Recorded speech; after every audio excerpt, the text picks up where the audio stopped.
Hi everyone, I'm Sam Cooley, a research fellow at the University of Birmingham in the UK, and my presentation is on strengths profiling, an alternative approach to identifying character strengths.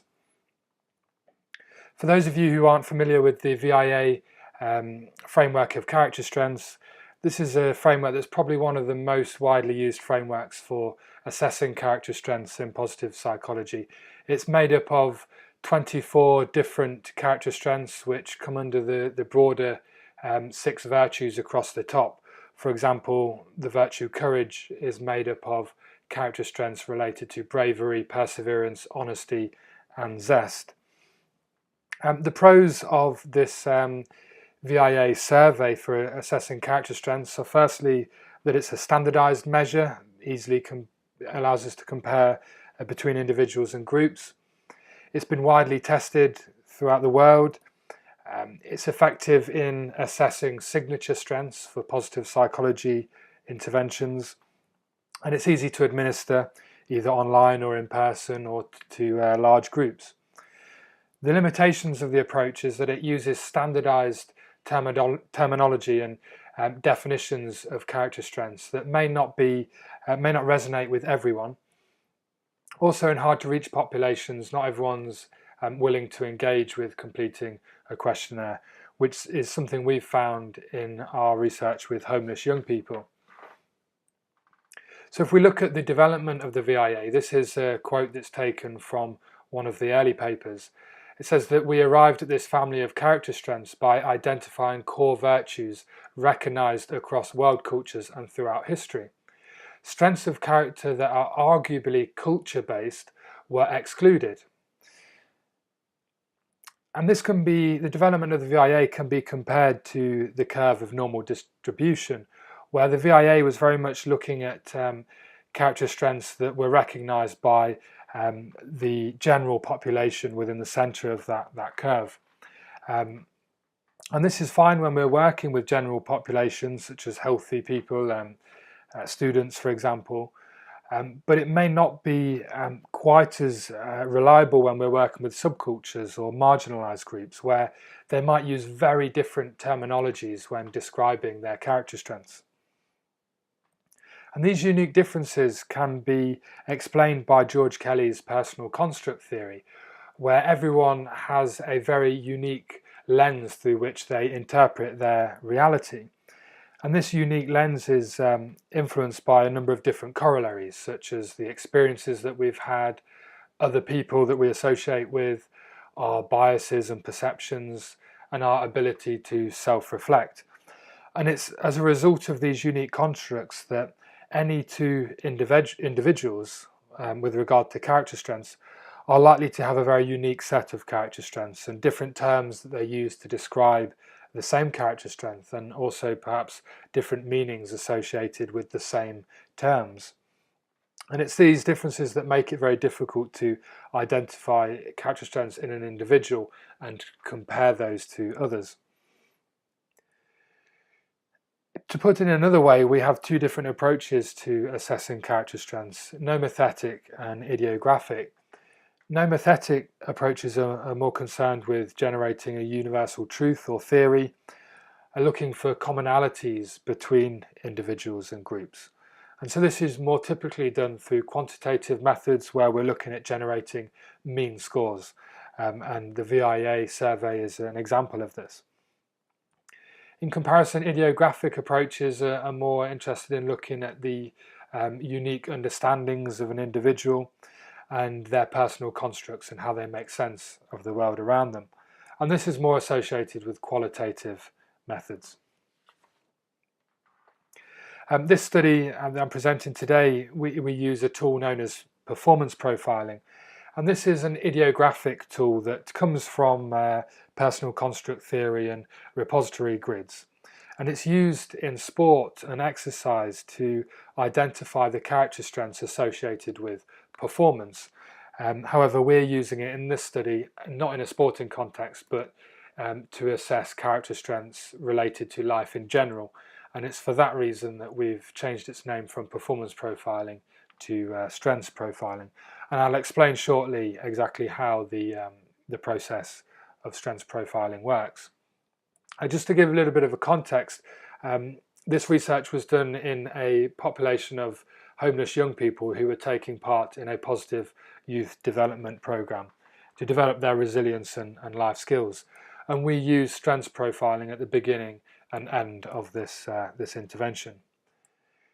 The aim of the study was to test the initial feasibility of strengths profiling when using it in a marginalised group of homeless young people, in particular the experiences they had when engaging with this approach, looking at the characteristics that were identified and whether they were the same as the characteristics that feature within the VIA framework, and also looking at whether, if we could transform these characteristics into the VIA framework, would we then be able to answer some more nomothetic questions, such as which characteristics are most frequently reported, which areas have the highest and lowest discrepancy scores, and in which areas do we see the most change following intervention.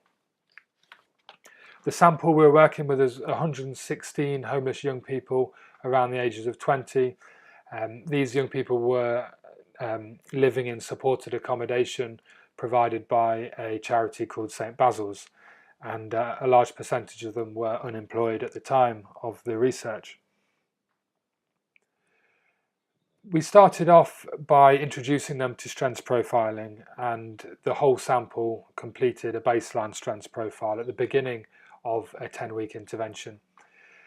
30% of these completed a video diary room reflection at the end of that session to share how they found completing their strengths profile. They then went on to take part in the 10-week experiential learning program with a variety of different indoor and outdoor activities, and then they rescored themselves in their strengths profile at the end of the program, where we had 40% of the sample attended the final session and rescored and provided this data.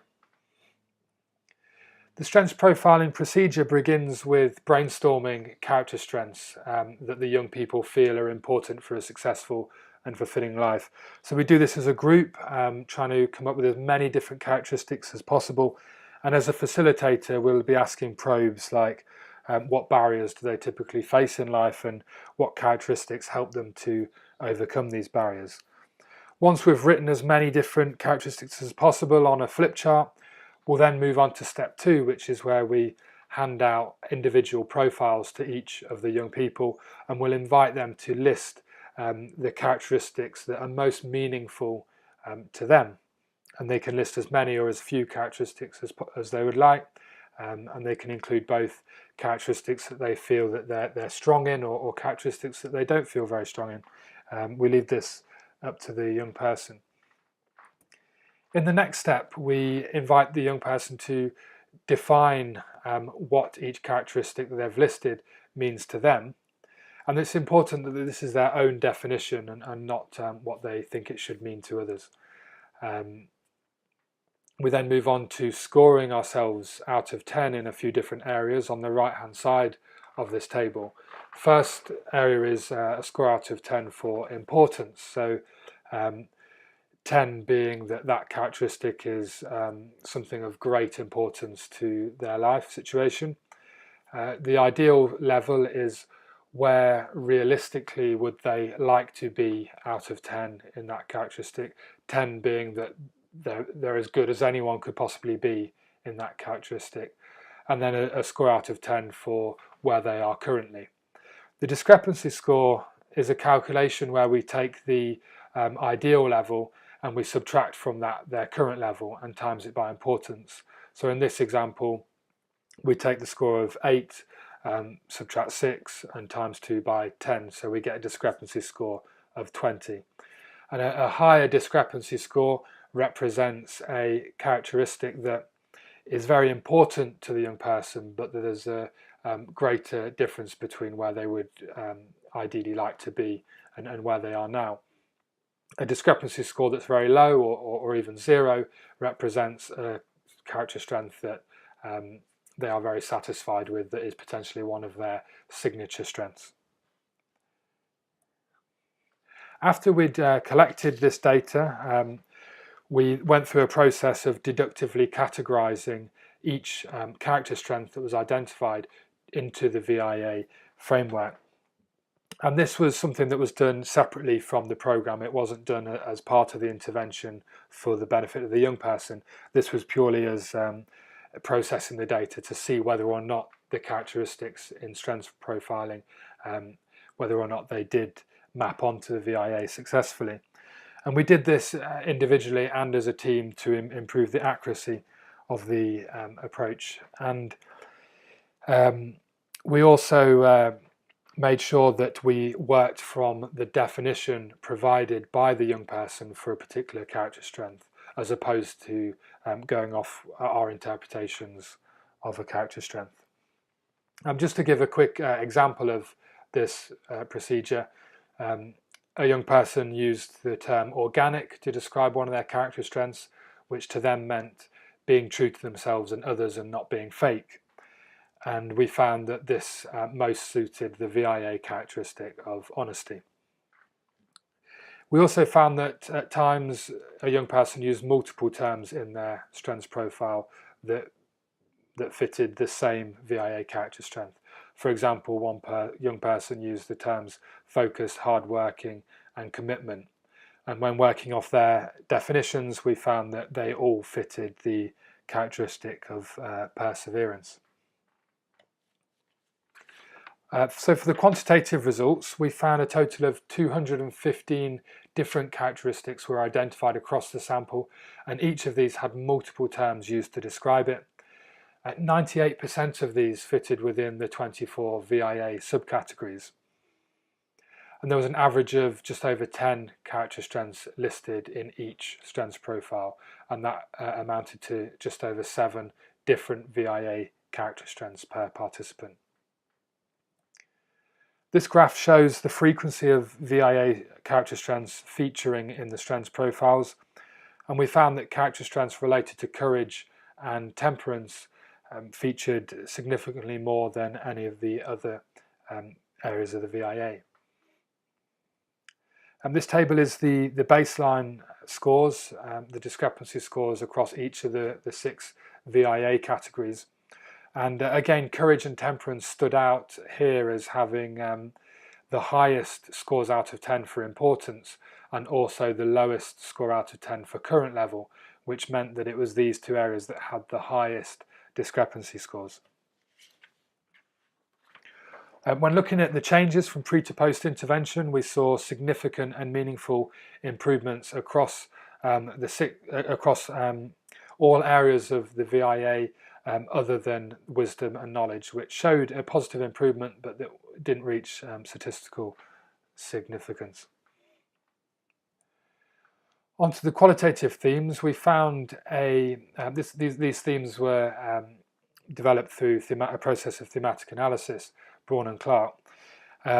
We found high quality engagement, perceived accuracy of character strengths.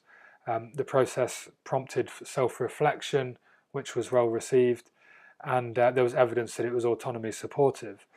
I'm going to focus on these 3 themes related to protective factors, hidden meanings, and social influences, as these were the themes that came out as being most interesting, especially when comparing strengths profiling with the VIA. So protective factors, it was evident that the strengths identified by these homeless young people were vital for their day-to-day survival, and they were often the young people's only protective factors against their perceived threats, anxieties, or overcoming previous trauma. For example, this young person said that one of their characteristics was their mental strength, and they use this daily to overcome their daily stresses, and they do this by telling themselves that they've made it through worse.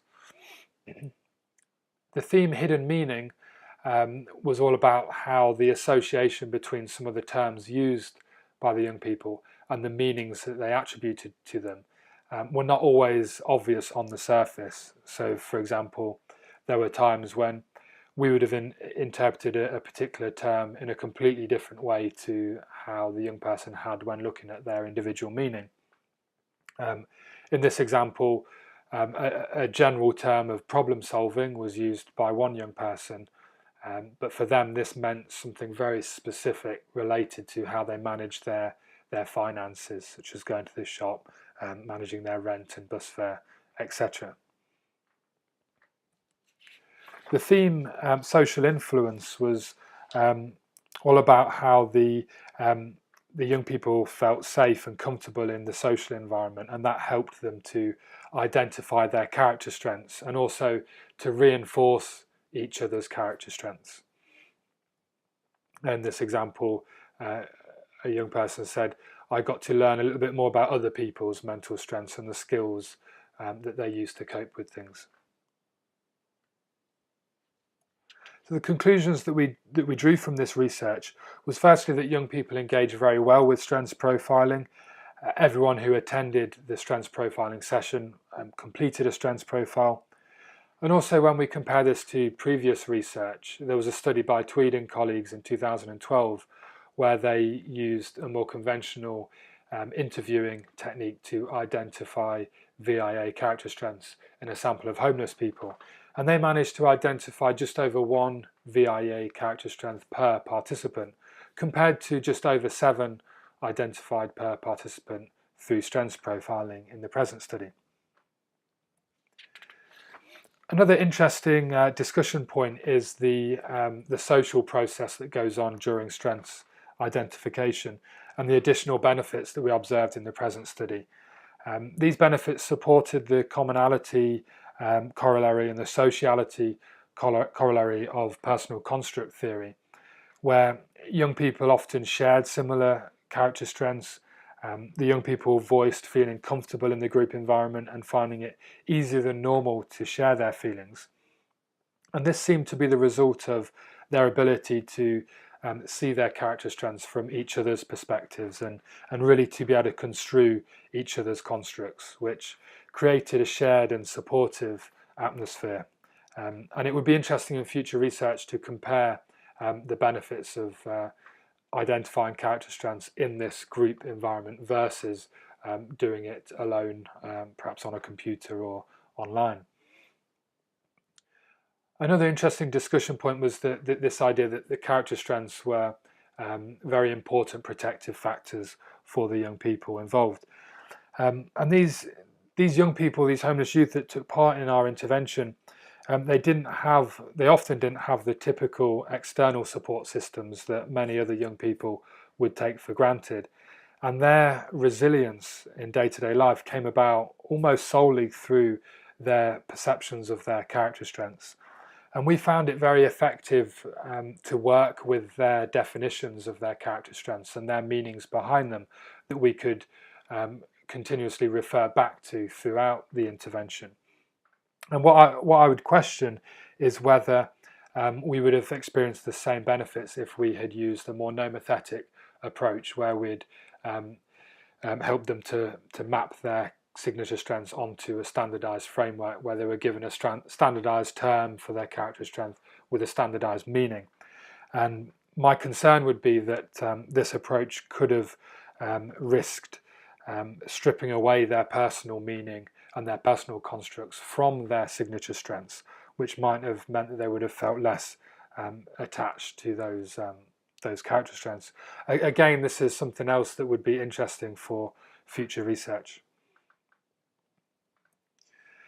So in terms of the transformation of strengths profiling to the VIA, we found it a very straightforward process with high inter-rater agreement. And so this showed us that the VIA was effective in categorizing the character strengths that were identified through strengths profiling. So it wasn't that the young people were coming up with different character strengths, it was just that they had used very different terms and meanings behind them that took a process of transformation before they could be accurately mapped onto the VIA.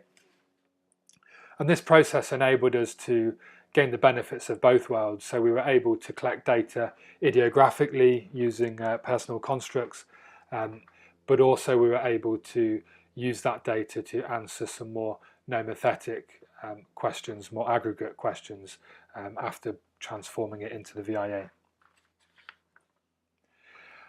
Finally, I'd like to just touch upon where we're going with this research. At the moment, we're now looking at what happens if we take a group of people who are taking part in a positive psychology exercise, such as using their signature strengths in a new way each day. And we're looking at what happens if we randomly allocate these people to two different conditions. One where they're identifying their signature strengths using a more nomothetic approach, such as the VIA survey, compared to when we're identifying our signature strengths ideographically using a tool such as strengths profiling. And what we're interested in is whether this process of strengths identification, whether that has a knock-on impact on our motivation and our intentions to actually use and apply our character strengths, and the effect this has on strengths use, and also the benefits we know of positive psychology interventions, such as our resilience and our well-being. The findings haven't been analysed yet, but once we have answers to these questions, we'll be sharing these. Here's some references from the presentation, and I'd like to thank you very much for listening, and also to say again that if anyone has any questions or feedback or would like to discuss this topic further, I'd be really keen to hear from you either by email or over Twitter. Thank you very much.